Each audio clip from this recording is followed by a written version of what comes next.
Bound by Fate and Blood by Jenna O'Malley. The Merna Annals, Book 1. Chapter 25. Christian. The fading warmth of radiant sunlight washed over Christian in a familiar ebb and flow. Arya and Rochelle's voices sang a lullaby on repeat in his mind for days. A lullaby on repeat in his mind for days. A distant knocking replaced their tenor and soprano notes. I just went to sleep. The knock came again and louder. His throat felt like a shipwreck when he asked, "Who is it?" "It's me, Shifera. Are you a dream?" He pulled himself from the bed to collapse with his back against a door. He could hear the fabric of her skirt shuffle, so he imagined her back easing against the wood to mirror his. Nephtyri responded, "Unless we are both dreaming, I think not. I gather the fever does not let you sleep. Plenty of hours, but not ones well spent. Why do you smell like lilies and roses?" Ritual bathing before a gathering of the council required my hair to face Lee's harsh fingers. The bath was pleasant. I bet your hair feels softer. I mean, not that it doesn't regularly. It feels divine and looks divine regardless of what you do to it. What am I, 14? Your hearing should not surprise me. A small silence bridged between them before she offered, "Vovry has been running to Shimon and Rochelle's private libraries, I noticed." Is she blushing? I hope she is. He thought before stating, "Yes, I learned a great deal about the Hunters Guild and the extinction they brought, and about your parents and grandmothers." He could hear the breath catch in her throat. Merna were once so vibrant and so many. To be destroyed over prejudice is unforgivable. You know it firsthand, and you know it well, merchant. The tone to her voice was teasing but true. Willful prejudice breeds with ignorance to create fear, and people mistake the outcome as a tantalizing tonic instead of a progressive poison. Should I expect the elders to request my undoing? She choked on air from what he could tell, unprepared for the question. When she sputtered for an answer, he imagined the blush creeping to her neck. "Nephtyri, you can tell me the truth.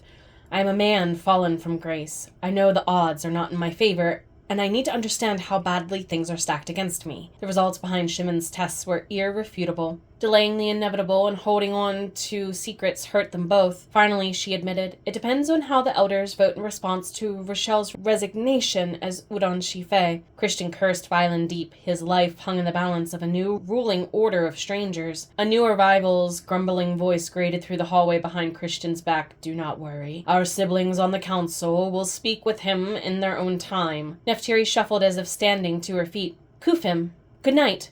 You are not to be here. Go to your chambers, Nephtyri. Neither are you.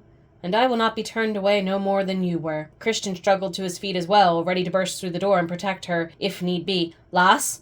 Who's there?" "Silence, putrid human." A wolf's low growl followed the verbal warning. It would be the last one given. "Bjorn, please." Nephtyri's appeal ended before it started. "I will not undo him for who his parents are to the Hunters Guild. I know better than to ignore his merit before judgment. Now, leave." "Christian," Nephtyri said, "be careful." "Go, Shifera. I trust him, and in your heart you want to as well." Christian would play by their rules to prove himself worthy. The shuffle of her feet down the hall signaled both males were alone, with only the door separating them. When the wolfen delayed the conversation, Christian minded his manners when breaking the silence. "May I know your name, sir?" "Sir? Ha! A human with manners.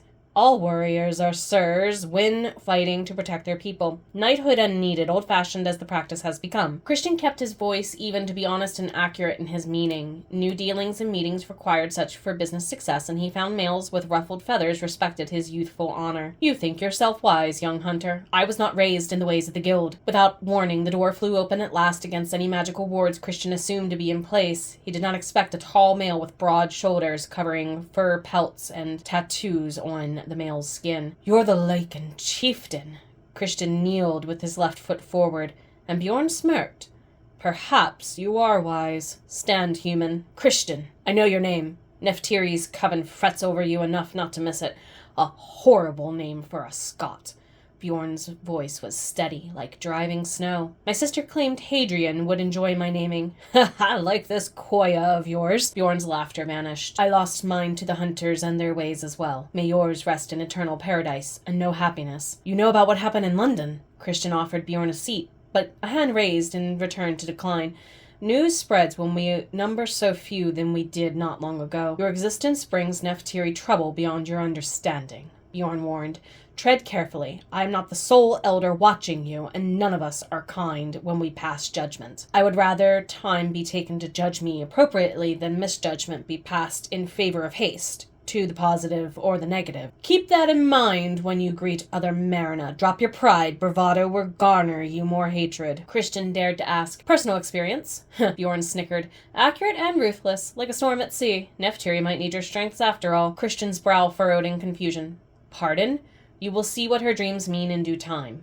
Bjorn detached a leather pouch from his belt, which he tossed across the air between them. Christian caught it. Take it from someone who knew her grandmother personally, Magdalira, and very well.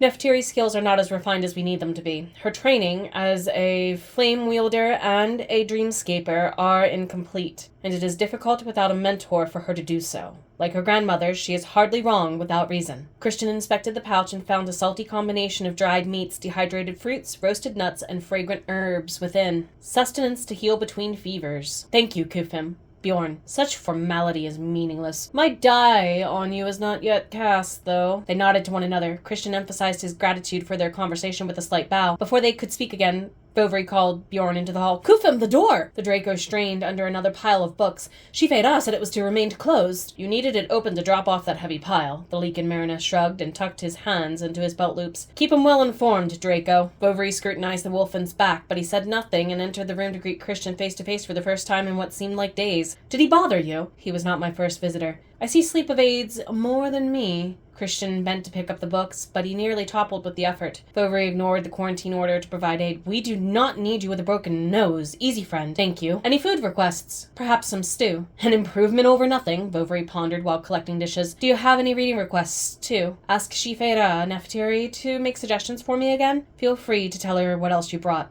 Utter gratitude emanated from Christian. Thank you, friend.